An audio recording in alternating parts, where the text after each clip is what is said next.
চারপাশে সাদা চাদরের মতো জমাট বরফ, যেন কোনো এক জাদুকর রাতারাতি প্রকৃতিকে রূপান্তরিত করেছে স্বপ্নের এক রাজ্যে।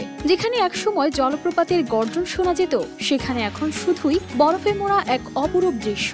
এ যেন সাদা বরফের পাহাড়। প্রচন্ড ঠান্ডায় পাহাড়ের গা বেয়ে নেমে আসা পানি জমে গিয়ে তৈরি হয়েছে বরফের স্তর, যা দেখতে ঠিক কোনো বিশাল বরফের ভাস্কর্যের মতো। বরফের গঠন বেশ বৈচিত্র্যময়। কোথাও সরু বরফের কাঁটা ঝুলে আছে, আবার কোথাও বড় বড় ঢিবির মতো জমাট বরফ। পুরো দৃশ্য দেখে মনে হবে প্রকৃতি যেন নিজেই পাহাড়ের গায়ে এক অপূর্ব ছবি এঁকেছে।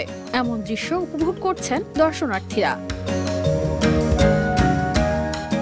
শিয়া বাটার ও ভিটামিন ই সমৃদ্ধ lily glam beauty soap. Lily, always beautiful. চীনের কিংঝৌ শহরের এই জমাট বাঁধা জলপ্রপাত হয়ে উঠেছে পর্যটকদের এক নতুন আকর্ষণ। বছরের অন্যান্য সময় যেখানে পানির কলকল শব্দে মুখরিত থাকে চারপাশ, সেখানে শীতকালে দেখা যায় গভীর শীতল নীরবতা। ঠান্ডার ছোঁয়ায় জলপ্রপাতের প্রবাহ থমকে গেছে, কিন্তু তার সৌন্দর্য যেন আরো বেশি মুগ্ধকর হয়ে উঠেছে। বরফে পোড়া প্রকৃতির এই অপরূপ দৃশ্য দেখতে অনেকেই ছুটে আসছেন। কেউ ছবি তুলছেন, কেউ আবার বিস্ময়ে তাকিয়ে দেখছেন এই অসাধারণ দৃশ্য।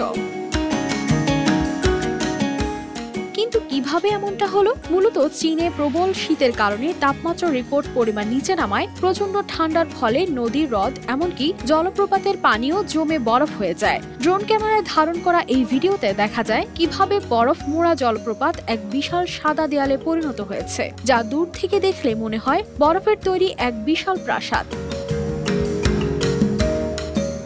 তবে স্থানীয় প্রশাসন পর্যটকদের জন্য বিশেষ সতর্কতা জারি করে, কারণ বরফের ওপর হাঁটা চলা অনেক সময় বিপজ্জনক হতে পারে। তবে তীব্র ঠান্ডা উপেক্ষা করেও প্রকৃতির এই বিরল সৌন্দর্য দেখতে ভিড় জমাচ্ছেন হাজারো মানুষ। প্রকৃতি মাঝে মাঝে এমন সব বিস্ময় সৃষ্টি করে যা মানুষকে থমকে যেতে বাধ্য করে। কিংঝৌয়ের জমাট বাঁধা জলপ্রপাত ঠিক তেমনই এক আশ্চর্য।